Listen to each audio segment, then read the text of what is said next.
Hace 1000 años, en el sur de la India, algunos importantes gobernantes construyeron templos majestuosos, tan grandes que desafían a nuestra imaginación. Uno de ellos es tan enorme que podría albergar el Kremlin, el Congreso de los Estados Unidos, el Palacio de Versalles y la Plaza de San Pedro de Roma. Actualmente algunos de estos templos perviven, y sus muros acogen rituales intemporales, mientras que otros están abandonados y en ruinas.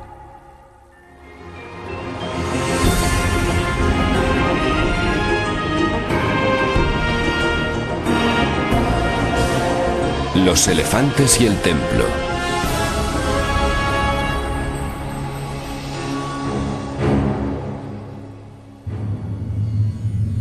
En las selvas del sur de la India se construyeron miles de exquisitos templos en uno de los mayores esfuerzos edificadores de la historia de la humanidad.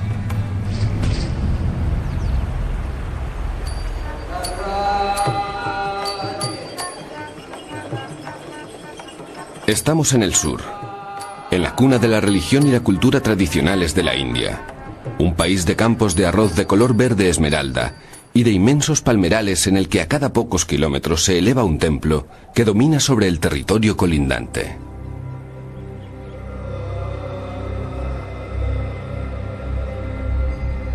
Aquí hace unos 1000 años, uno de los reyes más importantes de la India, Rajaraja el Grande, emprendió uno de los proyectos de edificación más ambiciosos de la historia de la humanidad que aún continúa hoy.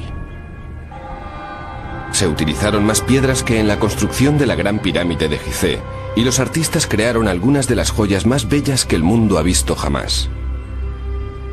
Con el tiempo, Rajaraja construyó templos cada vez mayores. Este tiene unas proporciones tan gigantescas que entre sus paredes cabrían perfectamente 200 Taj Mahal. ¿Por qué Rajaraja hizo algo así? Por el mismo motivo que se levantaron las catedrales europeas y las pirámides de Egipto. La fe le impulsó a hacerlo.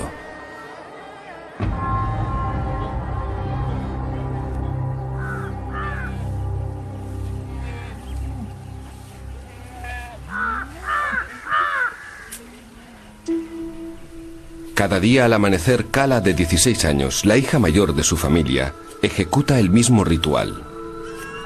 Cuando sale el sol, realiza unos dibujos muy complicados delante de la puerta principal de su casa con harina de arroz coloreada para atraer la buena suerte. En el sur de la India las mujeres hacen estos dibujos únicos llamados columns.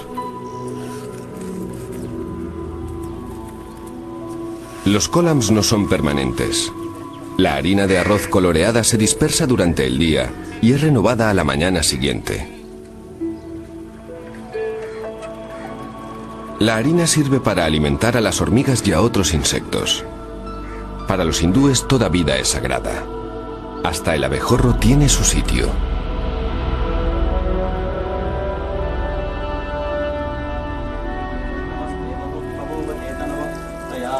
En estos templos los sacerdotes siguen celebrando los mismos rituales religiosos desde hace siglos.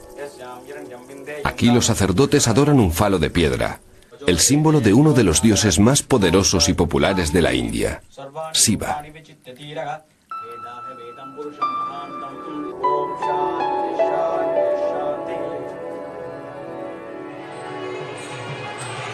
En las festividades sacan a los dioses de sus capillas y los colocan alrededor de los templos. Al final del día les cambian la ropa y los acuestan en una cama para que descansen unas horas. Al celebrar estos rituales intemporales, los adoradores esperan que los dioses les favorezcan, curen sus enfermedades, protejan sus cosechas y bendigan sus vidas. El apoyo de los ricos y poderosos es importante para el afianzamiento de cualquier religión. Pero los enormes templos y los miles de sacerdotes hacen que para el hinduismo este apoyo sea absolutamente esencial.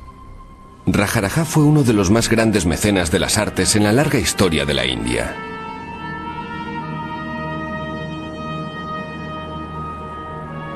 Aquí empezó todo con la construcción de este gran templo en Tanjore. Cuando acabaron sus obras hace 1000 años se convirtió en la edificación más impresionante de la tierra. Era 10 veces más grande que cualquier otro edificio. Además de ser enorme, estaba hecho de granito, una de las piedras más duras del mundo.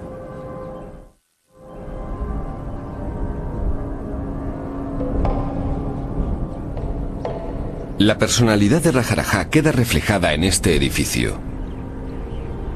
Uno de los reyes más poderosos de la India hizo construir uno de los mayores templos que se habían visto jamás. En la capilla interior, situada bajo la gran torre, se encuentra un falo de casi 4 metros de altura y de 1,5 metros de diámetro. Cada día los sacerdotes lavan el falo derramando sobre la piedra leche y ungüentos sagrados y lo visten. Hasta hace muy poco no sabíamos cuál era el aspecto de Rajaraja. Pero unos arqueólogos hicieron un descubrimiento sensacional. Encontraron un estrecho pasadizo que rodeaba la capilla central, que había sido sellada y olvidada hace muchos años. Cuando los arqueólogos entraron, descubrieron que sus muros estaban cubiertos por pinturas de la época de Rajaraja el Grande.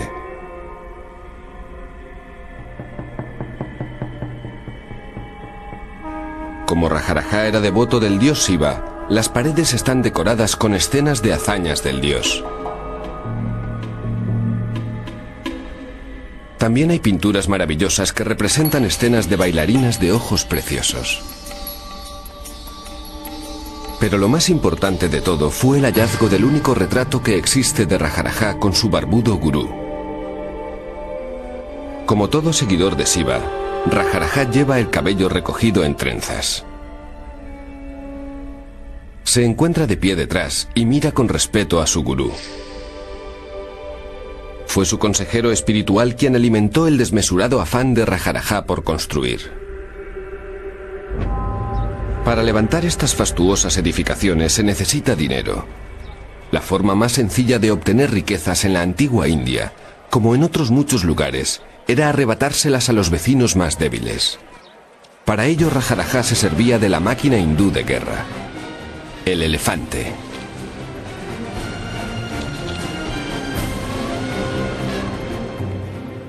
Aquí en las selvas del sur de la India, los hombres de Rajaraja apresaban elefantes salvajes. Los animales dóciles que habían nacido de padres domesticados no eran buenos como elefantes de guerra.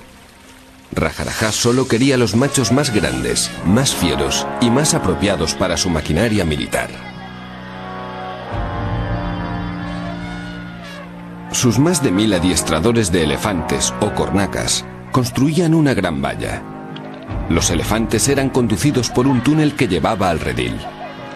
Cuando los animales estaban dentro, se cerraba la puerta y comenzaba el adiestramiento.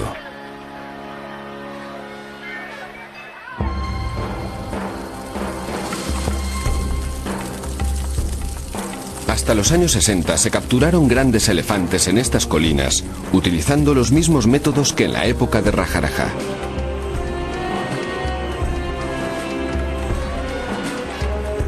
Se cazaba a los animales más salvajes con el propósito de adiestrarlos para la lucha.